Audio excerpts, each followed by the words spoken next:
नमस्कार। हम अक्सर सोशल मीडिया पे कई तरह के रील्स देखते हैं जिसमें कई बार इन्फॉर्मेशन सही भी होती है, कई बार गलत भी होती है।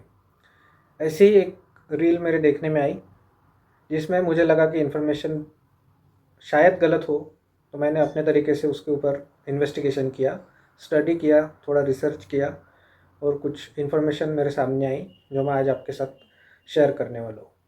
नमस्कार, मैं डॉक्टर सम्राट टोटे। ये एक क्लिपिंग मैं अभी आपको दिखाने जा रहा हूँ।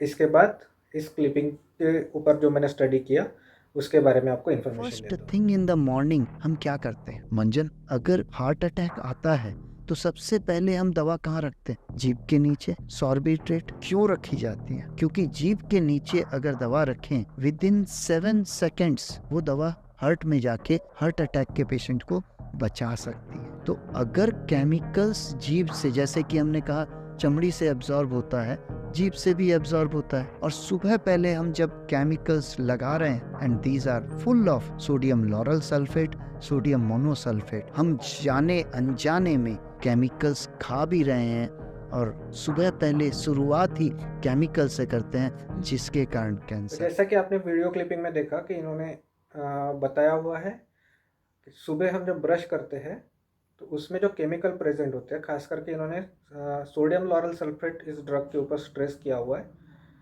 तो और उसके साथ उन्होंने एक रीज़न भी दिया है कि जैसे हार्ट अटैक के पेशेंट को सॉर्बिट्रेट नाम की एक दवाई दी जाती है जो टंग के नीचे रख के वहाँ से वो एब्सॉर्ब होती है। जी ज़रूर होती है, लेकिन इसका एक अलग रीज़न है। या सॉर्बिट्रेट टैबलेट में जो ड्रग यूज़ होता है उसका एक पर्टिकुलर ड्रग का मॉलिक्यूल का साइज़ है, उस मॉलिक्यूल का एक पर्टिकुलर वेट है और उसके कुछ प्रॉपर्टीज़ है, जो प्रॉपर्टीज़ होने की वजह से ही ये डायरेक्ट सर्कुलेशन में जाता है, यानी हमारा जो ब्लड फ्लो होता है उसमें जाता है। यूजुअली जब हम कोई टैबलेट लेते हैं तो मुंह से पेट में जाती है, पेट में उसका डिसइंटीग्रेशन होगा, उसके बाद फिर वो लीवर की तरफ एब्सॉर्ब होंगे, लीवर में उसके ऊपर कुछ प्रोसेस होगा और उसके बाद फिर वो अपने सर्कुलेशन में एंटर होंगे। लेकिन जब हम ओरल या बकल कैविटी, जिसे हम मुंह से कोई ड्रग लेना बोलते हैं, या जब डॉक्टर बोलते हैं कि आप अपने जीभ के नीचे, टंग के नीचे उस गोली को रखिए, तो उस वक्त पेट में जाना, वहाँ पे डिसइंटीग्रेट होना और लीवर के थ्रू ब्लड सर्कुलेशन में जाना, ये सब चीज़ें बाईपास हो जाती है। ये डायरेक्ट ब्लड सर्कुलेशन में यानी ब्लड फ्लो में एंटर होके तुरंत अपने इफ़ेक्ट देना शुरू करती है, क्योंकि उसका एक काफ़ी सारा समय बच गया है, सर्कुलेशन में आने के लिए जो टाइम लगता है वो बच गया है। लेकिन उसके लिए जो प्रॉपर्टीज चाहिए, जैसे सबसे पहले तो वो वाटर सोल्यूबल होना चाहिए, दूसरा फैट सोल्यूबल यानी लिपिड सोल्यूबल होना चाहिए, उसका जो ड्रग का मॉलिक्यूल का साइज़ है वो 500 के नीचे होना चाहिए और उसका वेट भी इतना कम होना चाहिए कि वो पास हो सके, उसका साइज़ भी इतना कम होना चाहिए कि वो पास होना चाहिए ब्लड सर्कुलेशन में एंटर होने के लिए, उसको एब्सॉर्ब होने के लिए उतना पर्टिकुलर कम साइज़ अगर हो तो ही वो पास हो सकता है। तो मैंने जब रिसर्च किया तो जैसा आप चार्ट में देख रहे हैं, ये सारे ही ड्रग्स वाटर सोल्यूबल है, यानी मुंह में जैसा अपना सलाइवा होता है, सलाइवा में वाटर कंटेंट होता है, तो सारे ही अपने मुंह में डिज़ोल्व हो जाते हैं क्योंकि वो वाटर सोल्यूबल है। लेकिन पहला क्राइटेरिया पास करके नहीं होगा, उसको दूसरा क्राइटेरिया भी लगेगा कि फैट सोल्यूबल यानी लिपिड सोल्यूबल होना चाहिए। तो इनमें से मैक्सिमम ड्रग्स, खास करके सोडियम लॉरल सल्फेट, ये फैट सोल्यूबल नहीं है। इन सभी की जो साइज़ है, पार्टिकुलर साइज़ है, वो 500 के अंदर ही है।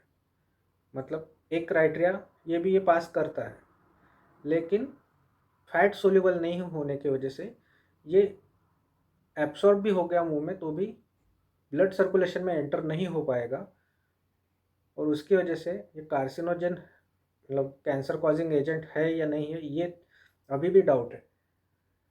एफडीए और अमेरिकन जो संस्थाएं हैं उन्होंने इसके ऊपर रिसर्च किया हुआ है। अभी तक इससे रिलेटेड कोई भी केस या इन चीज़ों की वजह से कैंसर हुआ हो ऐसा कोई एक भी केस सामने आया नहीं है।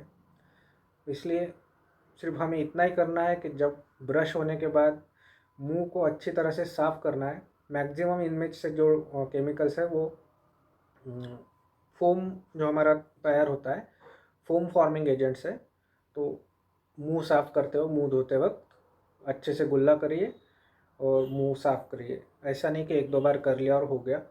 वैसे ही अगर ज़्यादा देर आप वो झाग को मुंह में रखते हैं या ब्रश पकड़ के रहते हैं तो उसकी वजह से मुंह में अल्सर आ सकते हैं, लेकिन 10-15 मिनट के ऊपर अगर आप रखते हैं तो ही ये हो सकता है, अदरवाइज़ ये पॉसिबल नहीं है। फ्रीक्वेंटली अगर अल्सर आ रहे हैं तो ये डेफिनेटली आपको डॉक्टर को दिखाना चाहिए।